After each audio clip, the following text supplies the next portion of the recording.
pour conclure tout ça, je termine avec cette dernière grâce.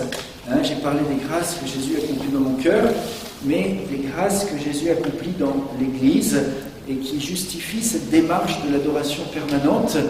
Alors j'en parlais un petit peu dans les homélies, je parlais de Moïse qui luttait contre les Amalécites. Souvenez-vous, je disais enfin c'est pas moi qui dis, je dis rien, c'est l'Ancien Testament qui nous dit, lorsque Moïse élève les bras vers Dieu, Dieu donne l'avantage à son peuple sur ses ennemis. Intéressant.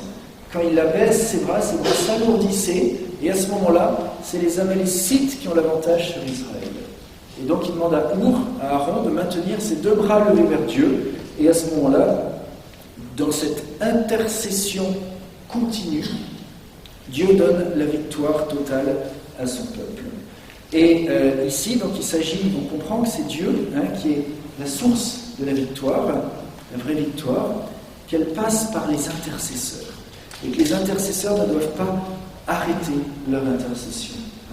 Et ensuite, elle se concrétise sur le terrain, c'est-à-dire qu'après, le chrétien, après avoir prié, bien sûr, ça ne nous désengage pas de tout ce que nous faisons. Après, il faut y aller.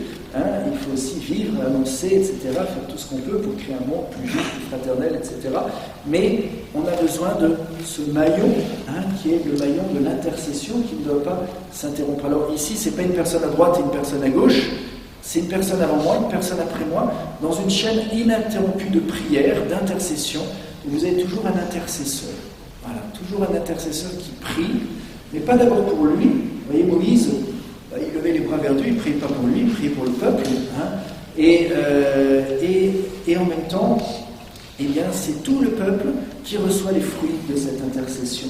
Et donc, l'idée, c'est d'avoir des adorateurs qui se relaient d'heure en heure. Chacun a une heure fixe, vous voyez, on choisit de donner une heure au Seigneur, et pendant une heure, c'est comme si tout va dépendre de nous.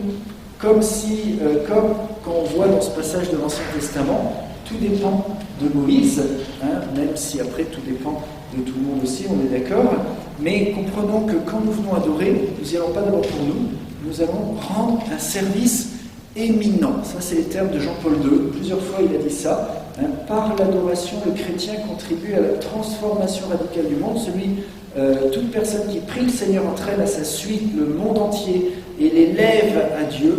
Ceux qui se tiennent devant le Seigneur remplissent un service éminent. Ils présentent au Christ tous ceux qui ne le connaissent pas ou sont loin de lui. Ils veillent devant lui en leur nom. Ça, c'est Jean-Paul II. Okay.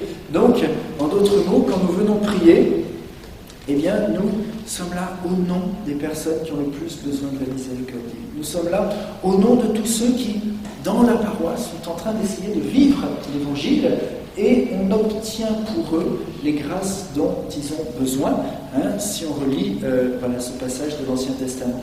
Donc dites-vous bien, quand vous venez prier, vous êtes comme Moïse, les uns après les autres, sur la montagne sainte, c'est le lieu de la présence de Dieu.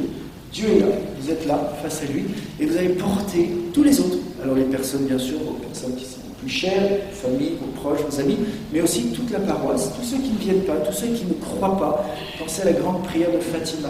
Père, je prie, j'adore pour ceux qui n'adorent pas, j'espère pour ceux qui n'espèrent pas, je crois pour ceux qui ne croient pas.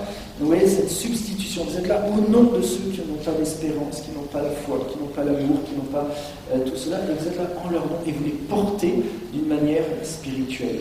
Donc c'est important de comprendre qu'on ne vient pas d'abord pour soi, on vient assurer un service, le service de la prière, qui est un service essentiel, et je conclue, la conclusion, avec dans l'Apocalypse, vous voyez, c'est le grand livre de l'adoration, c'est le terme qui vient le plus souvent, l'adoration de l'agneau. Vous avez l'agneau au ciel, la gloire, adorée par les anges, les saints, et l'agneau sur la terre, entouré des compagnons de l'agneau.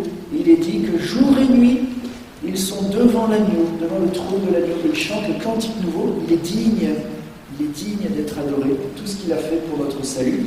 Et on voit de ce trône de l'agneau un fleuve d'eau vive qui guérit les nations. Vous voyez, donc ça, le trône de l'agneau, c'est la messe d'abord, et ensuite, jour et nuit, de ce trône, il y a ce fleuve d'eau vive qui vient guérir les nations. C'est un peu notre espérance, c'est ce que Jésus veut accomplir dans nos cœurs. Voilà, alors je ne sais pas s'il y a des questions. Si vous avez des questions, n'hésitez pas. En tout cas, au fond, vous avez Marie Lacoste qui a des invitations. Alors elle vous invite pour continuer à donner une heure, à faire partie des adorateurs.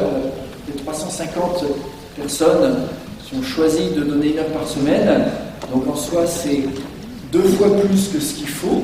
Alors c'est pas pour vous désinscrire qu'elle est là-bas en disant il y a trop de monde, mais c'est pour avoir plus de monde, vous voyez, parce que plus on est nombreux, plus ça sera facile pour se faire remplacer et pour assurer les vacances et tout ce qui peut aller avec ça. Alors tout ce qui est pratique, le quand on va commencer, les questions des vacances, ça, vous avez une équipe de choc qui va vous répondre petit à petit. Voilà, il y a tout un discernement avec les prêtres, etc. Alors, je ne peux pas répondre encore, on va vous le dire pendant les messes, ne vous inquiétez pas, voilà, pas le feu, on va passer. Voilà. Mais on a besoin d'adorateurs qui donnent une heure.